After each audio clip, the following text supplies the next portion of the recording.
ආයිබෝවන් වල හැමෝටම මීට පෙර බැටරි රිපෙයාර් කරන වීඩියෝ එකකින් දැකලා මෙන්න මේ චාර්ජරය ගැන පොඩ්ඩක් අපට කියලා දෙන්න. මේ වෝල්ට් 6ට සහ වෝල්ට් 12ට චේන්ජ් කරගන්න සහ මේ රිලේ එහෙම දැකපු අය ඉතින් මෙතන තියෙන මේ කෑල්ල මොකක්ද ඒ සම්බන්ධයෙන් තමයි අද මේ වීඩියෝ එකකින් ඔයාලට කතා කරන්න හදන්නේ.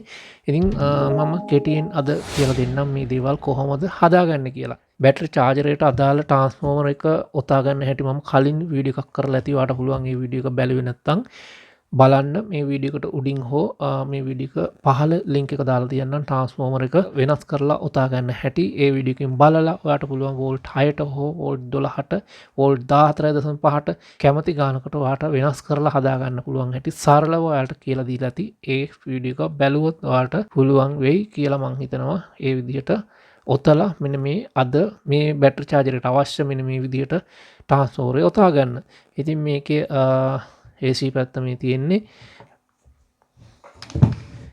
අපිට පේන ඇති මේ පැත්තේ මහත වයර් දාලා මේ මට අවශ්‍ය විදිහට වෝල්ට් 6 බැටරිය සහ වෝල්ට් 12 බැටරි charge කරන්න අවශ්‍ය විදිහට මේ ටැප් එකකුත් දාලා වයර් තුනක් අවුට්පුට් කරලා තියෙනවා. ඉතින් මම ඒකේ රූප සටහනක් දාන්නම් ඔයාලට එතන කොහොමද කියලා බලා ගන්න පුළුවන් වෙයි මේ UPS ට්‍රාන්ස්ෆෝමරේ තිබුණ විදිහ. ඊළඟට මේ තියෙන්නේ මේ රෙක්ටිෆයර් එක. මම සිංගල් රෙක්ටිෆයර් එකක් කියන්නේ එක රෙක්ටිෆයර් එකයි භාවිතා කරේ. මේක ඔයාලට පුළුවන් නම් ගන්න ඇම්පියර් 40ට වැඩි එකක්. මම මේ අරන් තියෙන නම් ඇම්පියර් 40 මේක 70 දක්වා වගේ තියෙනවා. ඔයාලට 70 වගේ එකක් ගත්තොත් ගොඩාක් හොඳයි. පිච්චීමේ පෙවන්සාවේ නම් ගොඩාක්ම අඩුයි ඒවයි. මොකද ගොඩාක් බර අල්ලන්න පුළුවන් මේ වගේ රෙක්ටිෆයර් වලට. හරි. එතකොට මම එක රෙක්ටිෆයර් එකේ තමයි ඉන්පුට් එක විදිහට මෙතන භාවිතා කරලා තියෙනවා. මේ හීට් සින්ක් එකට අල්ලලා තියෙන පැත්ත වලට පේනවා ඇති. ඒ පැත්ත තමයි අවුට්පුට් එක විදිහට ඉන්නේ ඩයෝඩ් එකේ. හීට් සින්ක් එකට පොඩි ක්ලිප් එකක් අනියක් දාලා ඒක තමයි මේ ධන අවුට්පුට් එක විදිහට අරගෙන තියෙනවාට පේන ඇති. මේ තියෙන මේ වයර් එක මේ ධන අවුට්පුට් එක. ඒ වගේම මේ රෙක්ටිෆයර් එකේ දෙපැත්තම එනවා තියෙනවා. ඒ මෙතන ඉන්පුට් එක සහ මෙතන අවුට්පුට් එක සහ මෙතන අවුට්පුට් එක සහ මෙතන ඉන්පුට් එක එනවා තියෙනවා. ඉතින් අපට අවශ්‍ය වැඩේට අපිට තෝරගන්න පුළුවන් මොන වගේ එකක්ද අවශ්‍ය වෙන්නේ කියලා. ඉතින් මම මගේ වැඩේට අවශ්‍ය විදිහට තමයි මම මේ තෝරගෙන හෙලා තින්නේ. ඉතින් බ්‍රික් රෙක්ටිෆයර් එකක් හදනවා නම් මේ ඩයෝඩ් 4ක් ගේනකොට දෙකක් මේ පැත්තටත් දෙකක් අනිත් පැත්තටත් අපිට යොදාගෙන තමයි බ්‍රික් රෙක්ටිෆයර් එකක් හදන්න වෙන්නේ. එතනදී වාට හීට් සින්ක් දෙකක් භාවිතා කරලා එක පැත්තට තියෙන දෙකකුත් අනිත් පැත්තට තියෙන දෙකකුත් අමුණලා වාට පුළුවන් හීට් සින්ක් දෙක අමුණලා බ්‍රික් රෙක්ටිෆයර් එකක් හදාගෙන තවත් හොඳට මේක ඇම්පියර් ගාන වැඩිපුර වෙන විදිහට DC කරලා හදාගන්න. ඉතින් ඒවත් මම ප්‍රූප සටහන් ඇතුල් කරන්නම් මේ වීඩියෝ එකේ යන අතරතුරේ ඔයාලට ඒ වෙනුත් අදහසක් ගන්න පුළුවන් වෙයි මේක කොහොමද හදලා තියෙන්නේ කියලා. ඊළඟට ඔයාලට පේනවා ඇති මේ රිලේ එක මෙතන දාලා තිනවා ඇම්පියර් 40ක වගේ පමණ රිලේ එකක් තමයි දාලා තියෙන්නේ වෝල්ට් 12. ඒ රිලේ එකත් මතක ඇතුව ටිකක් වැඩිපුර ඇම්පියර් එකක් තියෙන එකක් ගන්න බලන්න. මොකද පිච්චීමේ ප්‍රවණතාවයත් ලෝඩ් එකේදී ගොඩක්ම අඩු වෙනවා. එතකොට මේ ස්විච් එකේ ඇම්පියර් ගාන වැඩිපුර තිබුණත් මේ ස්විච් එක ඇත්තටම කියනවා නම් මෙතන අවුට්පුට් එකේ ලෝඩ් එක අදිද්දි මේ ස්විච් පිච්චිලා යනවා. ඒ නිසා තමයි මම මේ ස්විච් කරන්න රිලේ එකක් හරහා මේ රෙක්ටිෆයර් එකට දෙන ඉන්පුට් එක චේන්ජ් කරන්න තමයි රිලේ එක භාවිතා කරලා තියෙන්නේ. රිලේ එකට කරන්ට් එක දීලා තින්නේ මම වෝල්ට් 6 පැත්තේදී. එතකොට මම ඔන් කරලා පෙන්නන්න. මේ රිලේ එකට කරන්ට් එක ඇවිල්ලා තියෙනවා. මෙතනදී ඔයාලට පේනවා මේ ස්විච් එක පල්ලෙහාට දැමීමේදී 12 පැත්තේදී රිලේ එකට යන කරන්ට් එක ඇතෑරෙනවා. මොකද මම එහෙමම භාවිතා කරලා තින්නේ මේ මෙතන ඔයාලට පේනවා ඇති රිලේ එක ඇතුලේ තියෙන ස්විච් එක තව ටිකක් zoom කරලා පෙන්නනවා. මෙන්න මෙතන තියෙන රිලේ එකේ ස්විච් එක. දැන් කරන්ට් එක ඇවිල්ලා තියෙන රිලේ එකට මේ බල්බ් එක මත් වෙනවා. අඩු වෝල්ටේජ් එක කියන්නේ වෝල්ට් 6 බැටරි charge කරන එක පැත්ත මම හදලා තියෙන රිලේ එක අල්ලද්දි එකතු කරලා මේ එන වෝල්ට් 6 ලයින් එක ඩයෝඩ් එකට දෙන්න. දැන් මෙතනදී රිලේ එකේ කරන්ට් එක වැහුව ගමන් මේක වාට පේනවා අනිත් පැත්තට මාරු වෙනවා. දැන් ඔන්න මේ පැත්තට. දැන් වෝල්ට් 6 ලයින් එක මේ ට්‍රාන්ස්ෆෝමර් ටැපින් එකේ මෙතන ඇවිල්ලා තියෙනවා කොමන් එක. වෝල්ට් 6 ලයින් එක. වෝල්ට් 6 බැටරි charge කරන ලයින් එක. වෝල්ට් 7ක් 7.5ක් වගේ. ඒක තමයි දැන් ස්විච් වෙන්නේ. ඊට පස්සේ වෝල්ට් 12 පැත්තේදී මේකට එන කරන්ට් එක කට් කරලා normally ඔන්න එකේ තියෙන ලයින් එක පැත්තට මාරු වෙනවා. එතකොට මොකද මේ පැත්ත එහෙම හැදුවේ ඒ පැත්ත ටිකක් බර වැඩියෙන් අල්ලන්න පුළුවන්.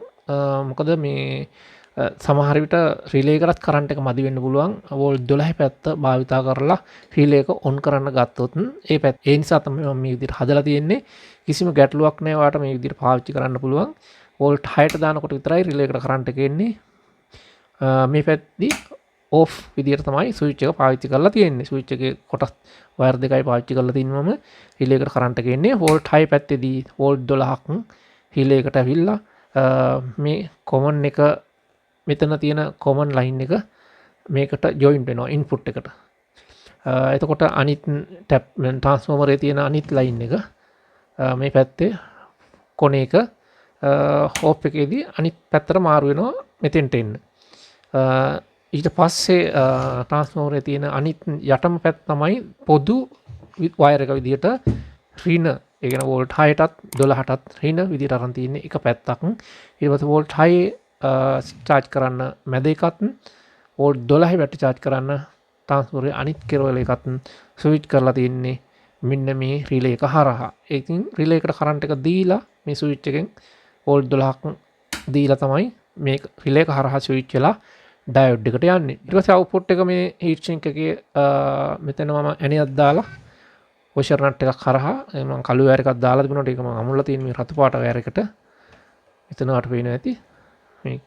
ඒක තමයි ධන අවුට් එක මේ රින් අවුට් එක. රින් අවුට් එක කෙලින්ම ගිහින් තියෙන්නේ ට්‍රාන්ස්ෆෝමරේ අනිත් පැත්තට. මේ ඔරෙන්ජ් වයර් එකට මෙතන අමුල්ලා තියෙනවා.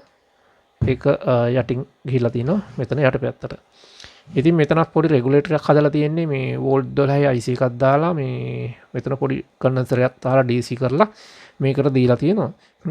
මේ DC කරලා අරගෙන තියෙන්නේ මේ කූලින් ෆෑන් එකට අඩු වැඩි වෙන්නේ නැති වෙන්න වෝල්ට් 12 රෙගුලේටර් IC එකක් දාලා. මොකද වෝල්ට් මෙතන 14.5ක් තියෙනවා මේ පුල් අවුට් එක. ඉතින් ඒක කන්ඩෙන්සර් දාලා චාර්ජ් කරලා ගන්නකොට මේ ඊට වඩා වෝල්ටේජ් එකක් එනවා. ඉතින් ඒ වෝල්ටේජ් එක වෝල්ට් 12ටම හරි ගස්සලා තමයි මේ කූලින් ෆෑන් එකට දීලා තියෙන්නේ.